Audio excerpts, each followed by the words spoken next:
Insyaallah Allah tidak sehari.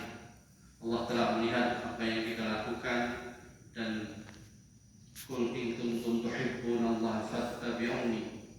Jika mengaku cinta Allah, maka ikutilah Nabi, dan insyaallah kita sudah menunjukkan salah satu kecintaan kita kepada Allah dengan kita menjalankan salah satu tuntunan Nabi kita Muhammad sallallahu alaihi wasallam, yaitu kita berjamaah sholat gerhana di dini hari pagi hari Senin ini.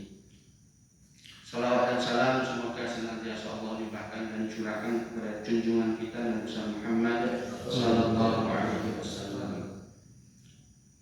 Di antara salah satu rangkaian dari sholat gerhana adalah ada khutbah atau khultum setelah menjalankan sholat gerhana.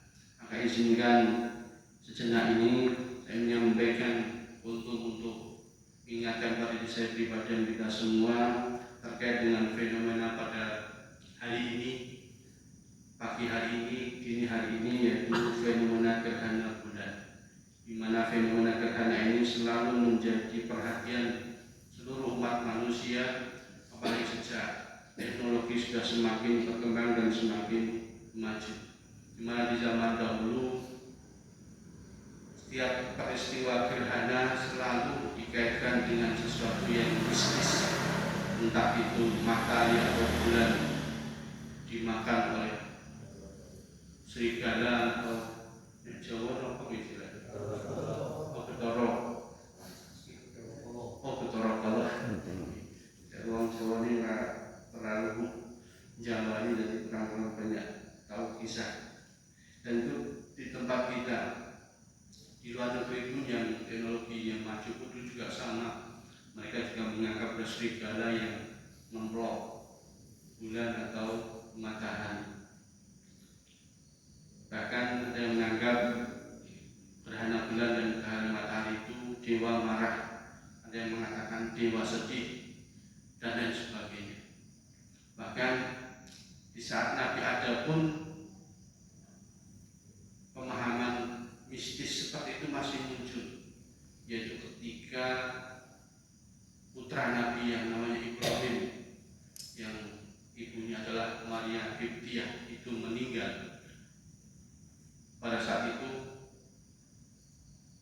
orang-orang menganggap bahwa terjadinya gerhana itu karena kematian Ibrahim.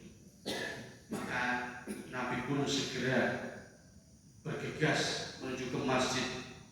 Dalam hadis katakan Nabi fafazau, dan Nabi pun khawatir dalam hati. Pertama, kejadian ini jadi salah satu tanda kiamat. Yang kedua, Nabi juga khawatir jangan sampai peristiwa ini dikaitkan dengan sesuatu yang lain. Maka Rasulullah SAW pun langsung menyampaikan firman Allah dalam surat Fussilat ayat 37 yang berbunyi a'udzubillahi minasyaitonirrajim wa min ayatihi, dan di antara tanda-tanda kekuasaan Allah al-lailu wan nahar, ada malam dan siang, wasyamsu wal qamar, ada matahari dan bulan.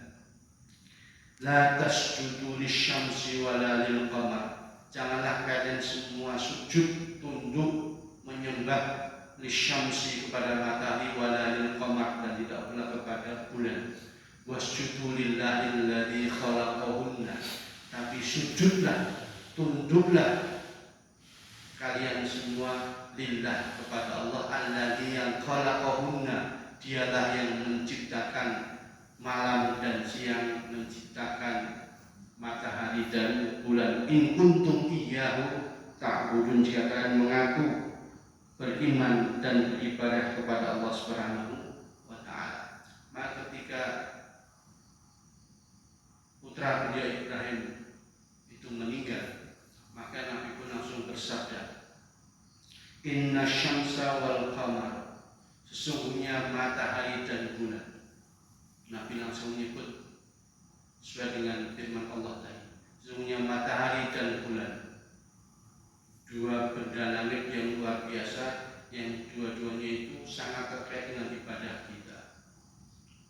Salat pun juga terkait dengan matahari, dan bulan juga terkait dengan pergantian hari. Bahkan setiap tahun mesti ribut Syawal, bulan Dzulhijjah, bulan Ramadan, bulan dua benda langit ini menjadi tanda kekuasaan dan pengaturan Allah atas alam semesta ini, di mana Allah mulai menekankan pentingnya kedua hal tadi sebagai simbol keagungan Allah dan tatanan jagat raya ini. Maka kita pun juga bisa melihat dan memandang dan merenungi sendiri bagaimana matahari dan bulan yang begitu besar, yang dua-duanya itu sangat mempengaruhi kehidupan kita. Ayatani min ayatillah, yang keduanya itu merupakan tanda-tanda kebesaran Allah Subhanahu wa ta'ala. Karena bukan hanya fenomena biasa, ilmiah, iya, tapi bagi kita sebagai seorang muslim, kita harus juga menyadari dan memahami bahwa fenomena gerhana merupakan ayat atau tanda yang menunjukkan kemahakuasaan Allah dalam mengatur jagat raya ini. Kita pun bisa membayangkan, tidak bisa membayangkan alat apa yang mampu menggeser, menutupi bulan yang begitu besar. Kalau matahari, alat apa yang bisa menutupi matahari? Kalau bukan karena kekuasaan Allah, kita sebagai seorang muslim, mukmin, secara ilmiah iya, itu adalah fenomena alam yang terjadi. Dan kita harus juga menyadari bahwa fenomena itu merupakan kemahakuasaan Allah dalam mengatur matahari dan bulan. La yankhasifani limauti ahadin, di mana keduanya itu, gerhana matahari atau bulan, tidak akan terjadi karena kematian seseorang. Nah, itu yang membantah paham atau pemahaman orang saya menganggap bahwa terjadi gerhana matahari saat itu karena kematian Ibrahim bin Muhammad. Nabi ingin meluruskan keyakinan jahiliyah bahwa gerhana terjadi karena kelahiran atau kematian tokoh besar. Saat itu kan kita sadar bahwa anak laki-laki menjadi sesuatu yang sangat berharga di masa itu. Maka ketika Ibrahim itu meninggal, itu semua serba berpikiran yang macam-macam. Maka Nabi ingin meluruskan itu. Islam datang untuk menghilangkan takhayul dan menjelaskan bahwa fenomena alam adalah bagian dari sistem yang sudah ditetapkan dan diatur oleh Allah Subhanahu wa ta'ala. Walakin yukhawifallahu bihi ma'ibadahu, tetapi kejadian itu Allah lakukan untuk menakut-nakuti hambanya dengan adanya gerhana matahari dan bulan. Gerhana itu menjadi peringatan Allah yang tujuannya adalah untuk menyadarkan kita semua agar kita segera kembali mengingat Allah, bertaubat dan memperbaiki diri. Bukan semata untuk dikagumi, dinikmati, tapi juga sebagai momentum kita untuk merenung dan mengakui segala nikmat dan kesalahan yang telah kita lakukan dan nikmat yang telah diberikan Allah, dan momen kita untuk segera memperbaiki diri. Karena gerhana itu menjadi salah satu tanda kiamat. Allah akan kiamat terjadi, maka Nabi pun ingatkan kepada kita untuk apa? Fa'idha ra'aitumuhuma, ketika kalian semua melihat keduanya, maksudnya melihat gerhana matahari atau bulan, maka segera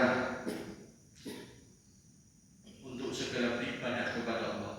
Maka ini menjadi isyarat ketika kalian melihat gerhana baik matahari atau bulan, itu menjadi isyarat atau menjadi dalil kepada kita perintah di syariatnya untuk mengerjakan sholat gerhana, di mana sholat gerhana dilakukan sejak tadi jam 23.27 sampai nanti jam 03.55, itu jam terakhir.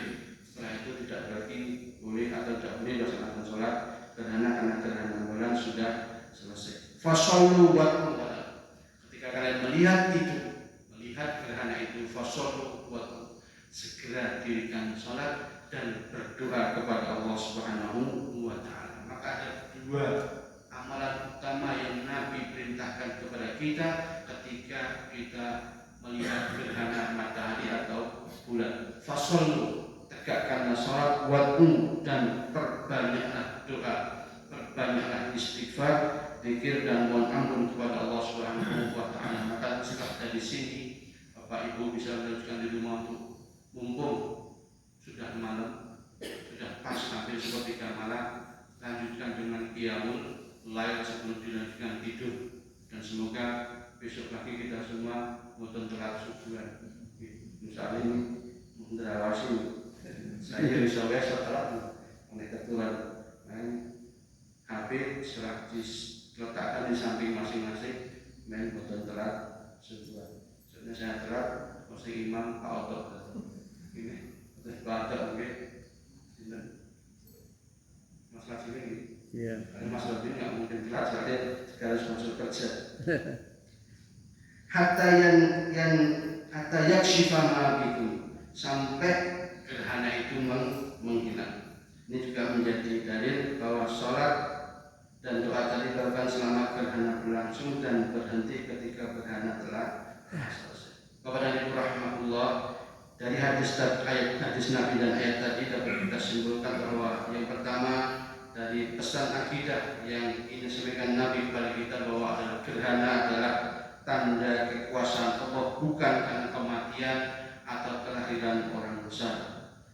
Pesan syariatnya adalah bahwa ada ibadah khusus selain kita bisa menikmati fenomena alam yang luar biasa yang tidak terjadi setiap malam, tapi jangan sampai itu melupakan bahwa ada ibadah khusus yaitu sholat gerhana yang harus kita tegakkan. Pesan etika, pesan spiritualnya adalah kita dianjurkan untuk takut kepada Allah, banyak doa dan zikir dan istighfar kepada Allah Subhanahu wa taala. Dan pesan terakhir, pesan akhlak adalah menghindari keyakinan batil. Dalam menghadapi fenomena alam ini, kita harus menghadapinya dengan keimanan, bukan hanya faktor ilmiah saja, tapi bagaimana itu bisa menjadi wasilah kita meningkatkan keimanan